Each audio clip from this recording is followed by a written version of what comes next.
Guys, we are back with a very anticipated video today. I am taking you through every single round of your fantasy football drafts and giving you the number one, the best player to draft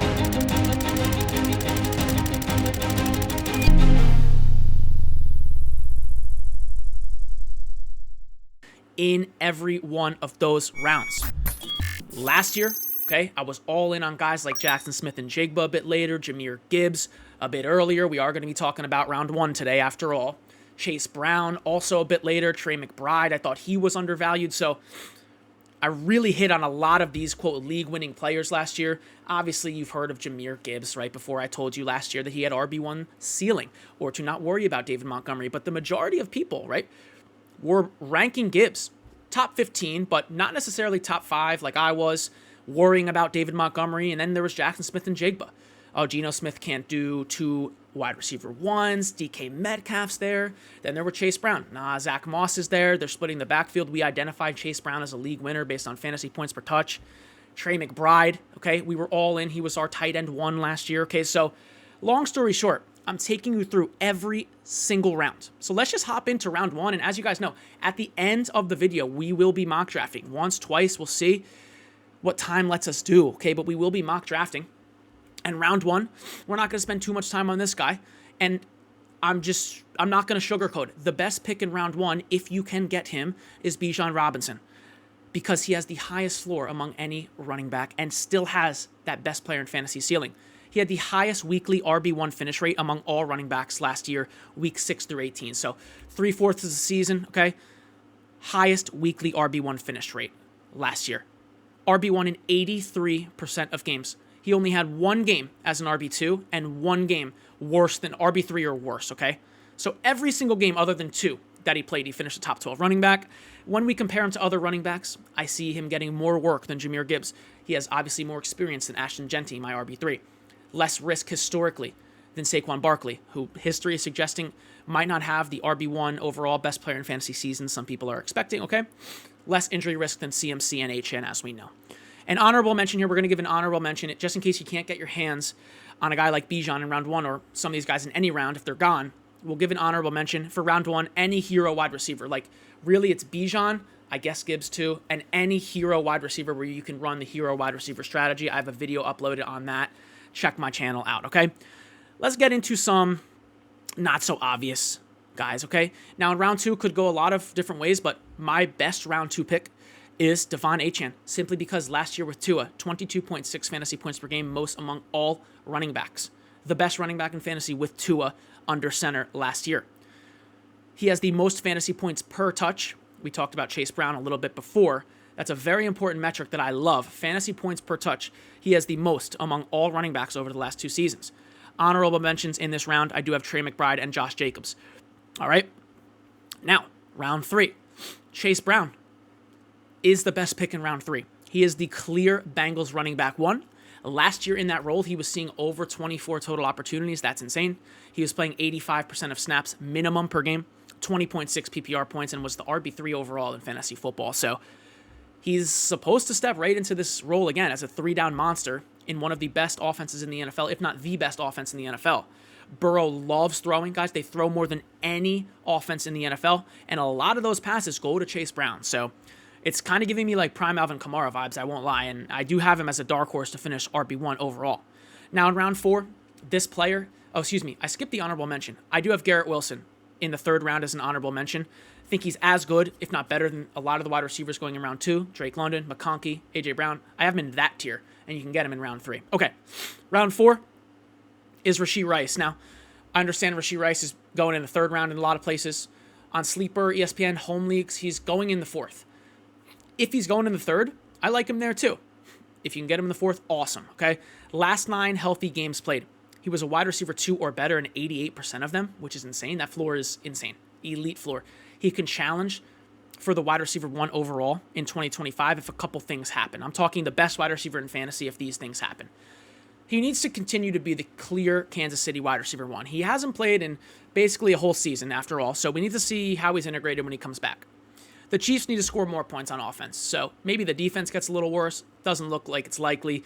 Maybe the offense philosophy shifts a little bit. We've seen Mahomes kind of speak out that he wants to air the ball out a little bit more. That'd be great, okay? And he needs to steal some targets from Kelsey. Kelsey was averaging 10-plus targets last year to close the season, back half of the season, so we'll see.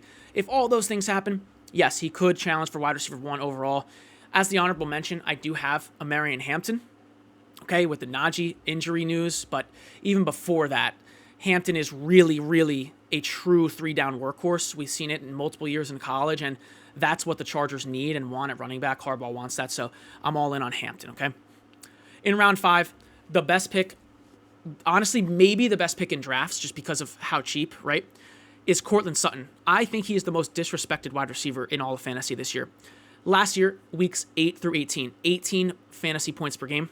It was wide receiver 7. 9-plus targets in 8 out of 10 games played. So he literally already is a wide receiver 1. And there's no true Denver wide receiver 2. So no one's going to be competing with him for these targets. Like Marvin Mims, Troy Franklin, maybe Pat Bryant, right? But I don't see any of these guys coming in averaging 7-plus targets a game. Like, if Sutton doesn't have 10-plus targets a game, I'll be pretty surprised. All right? Honorable mention in round 5 is Sam Laporta. In round 6 is George Pickens. The best pick in round 6 is George Pickens. He's going, honestly, late round 5, so if you can get him in 6, that's awesome. If not, I'll tell you the honorable mention, but I'm fine taking Pickens in the late 5th as well. The Cowboys are top 10, have been top 10 in total wide receiver fantasy points in 5 of the last 6 seasons. Now in 2025, he's entering the prime of his career. This is the best offense, best quarterback of his career. So Pickens and Lamb, in my opinion, could be rivaling Higgins and Chase for the best duo for fantasy football purposes. In years past, we thought it was Waddle and Hill. I'm kind of getting these vibes from Pickens and Lamb, okay? Honorable mention the 6, Travis Kelce. We just talked about him. 10-plus targets per game to close the season, back half of the season last year. I know he's old. I know Rashee Rice isn't around anymore, or wasn't around last season. He is around now and coming back.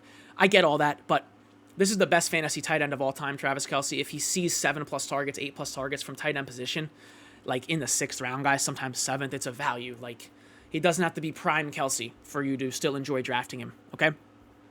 In round 7, now this is a little outdated, but I left it in here to just discuss the Browns' backfield. So previously, like a week ago, Quinshon Judkins was the best pick in round 7.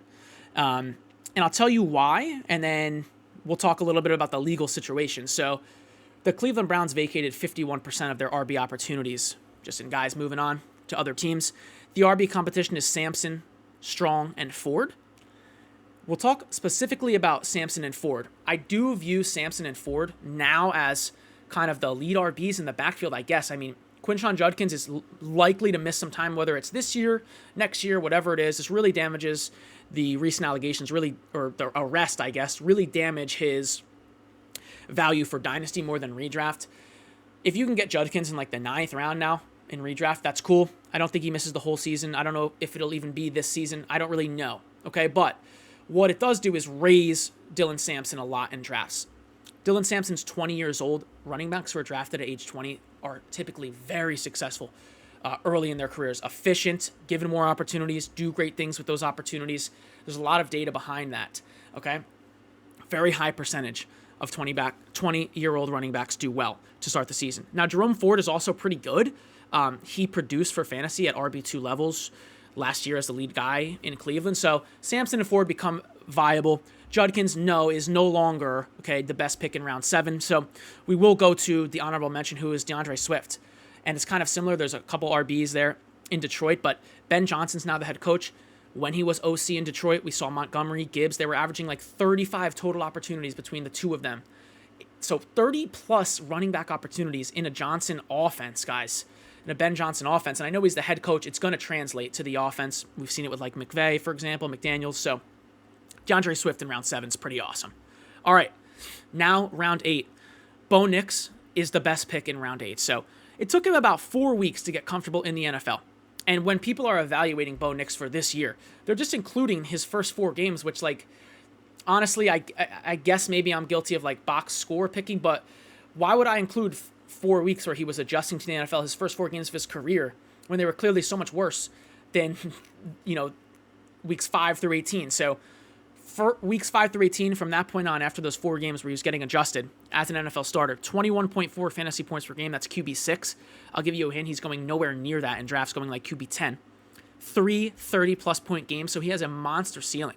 One of only a couple QBs to score 3 30-plus point games in the back half of the season. Lamar, Allen, like those type of names. All right? And he ranked top 10 among all QBs in rush yards. Rush yards, guys. Completions, attempts, pass touchdowns, expected points per game. So Bo Nix is really a value QB1 in round 8. Honorable mention here is Jacoby Myers, one of only 1 or 2 receivers, okay, who averaged 9+ targets last year and didn't finish as a top 10, top 12 wide receiver. So Jacoby Myers is absolutely a must draft. And then in round 9, guys, we'll rapid fire rounds 9 through 14. In round 9, Josh Downs, honorable mention Travis Etienne. In round 10, Tyjae Spears, honorable mention Keon Coleman. In round 11, Justin Fields, honorable mention Jaden Higgins. In round 12, Marquise Brown, honorable mention J.K. Dobbins. In round 13, Jordan Mason, honorable mention Jaden Blue.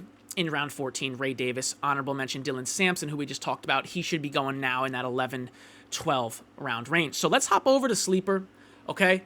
Let's hop into some of these drafts. Let's do a random start here and see what we can do. So we'll start the draft. We're given the 5th pick overall. Obviously, in round 1, it is Bijan. He's off the board. Okay, so right now, somehow Jamar has fallen. I'm not going to pick Jamar at 105 just because it's not realistic. But Gibbs is there. That's realistic. Lamb is there. That's realistic. Now, the best target in round 2, let's try to plan ahead a little bit. If we go back to the guide, was Achane. I don't think he'll make it, but maybe Josh Jacobs or McBride will. With that being said, yeah, we should probably just go ahead and draft CeeDee Lamb to keep it realistic, okay? And that's what we will do. Let me get this thread back up. Okay, so in round 2, we are on Achane, McBride, and Jacobs watch. Let's see who makes it to us. I believe Jacobs will be there. Achane goes at the 205, then Genti 206, McBride 207's gone. But yeah, we do have Josh Jacobs, guys, on the board. Christian McCaffrey is on the board too. I would be going with McCaffrey.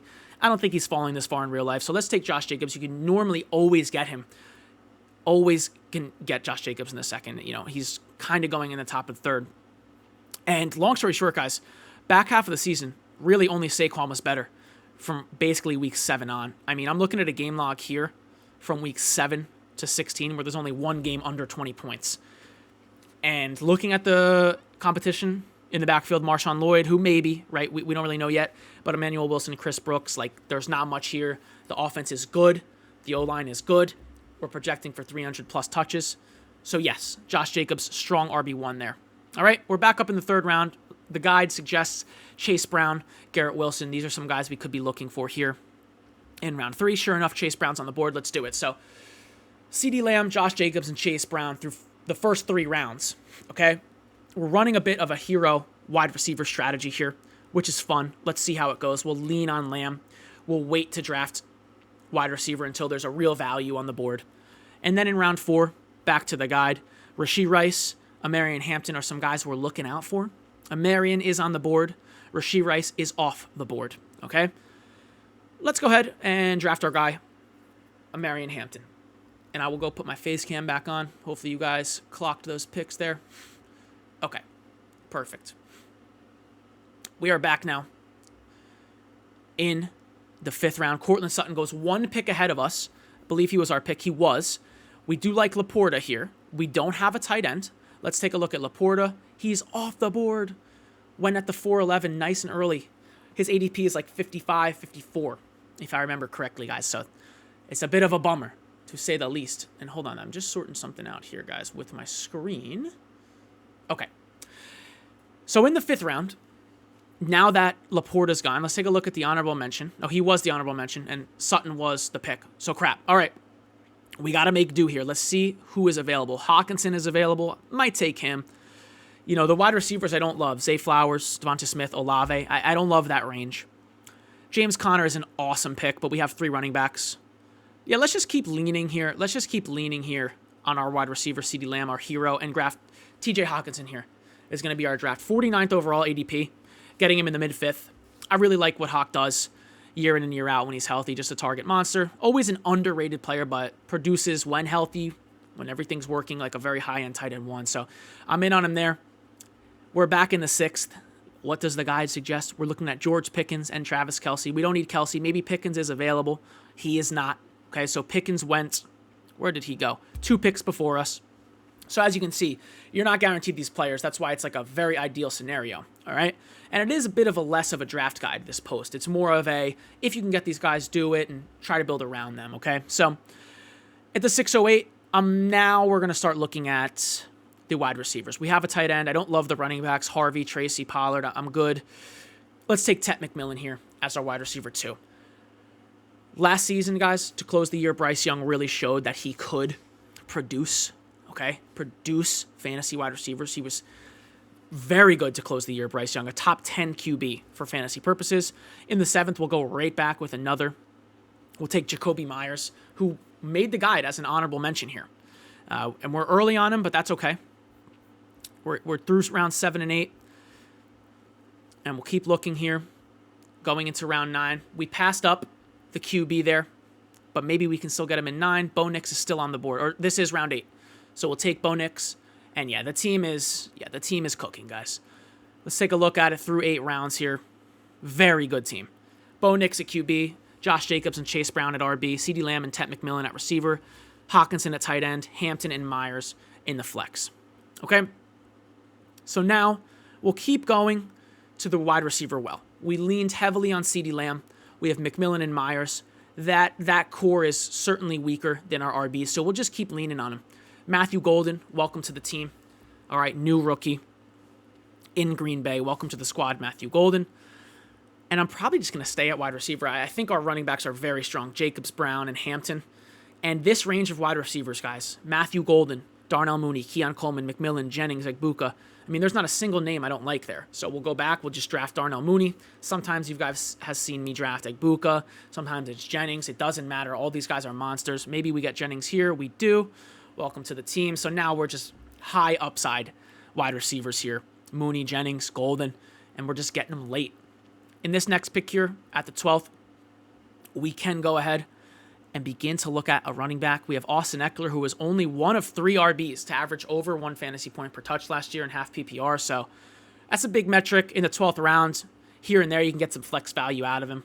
I like the pick. And finally, the 13th pick in the draft, guys, we will go with Kyle Williams. Perfect. So that team ended very nicely.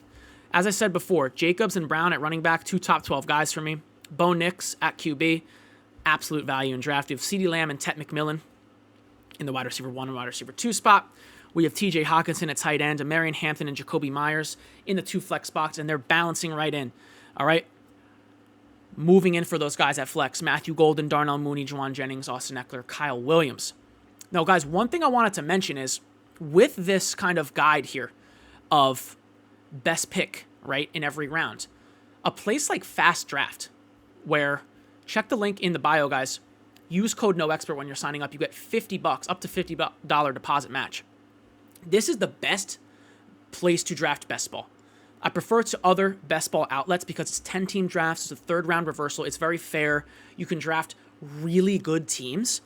And let's just take a look at some guys I'm viewing as values, guys, for Fast Draft. So right away, Jahmyr Gibbs at the 6. I have him ahead of Justin Jefferson. I have him ahead of Saquon Barkley. I would take Jahmyr at 103. So on a Fast Draft, you can go snag Jahmyr at 106. Pretty insane. Let's keep looking now into the 2nd round. Devon Achane, 17th overall, clear value.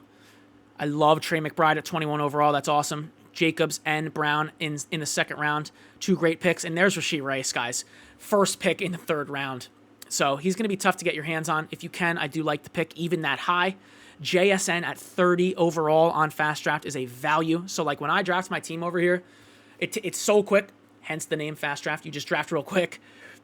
JSN at 30 overall. If I'm getting him in the 3rd round, that is an absolute value. Kyron, the last pick in the 3rd. Tyreek Hill in the 4th round. I have both of those guys top 10 at their position. We're talking 4th rounders. So definitely get over to Fast Draft, guys. It's so easy to draft. It's actually really fun. Not a ton of people on the app, so there's not a lot of like super grinders who are memorizing week 17 matchups. It's total point scoring on the season. It's best ball total points. So you don't have to worry about matchups, which I love. That's awesome. So anyway, guys, code NOEXPERT when you're signing up to $50 match. That's 2.5 free drafts.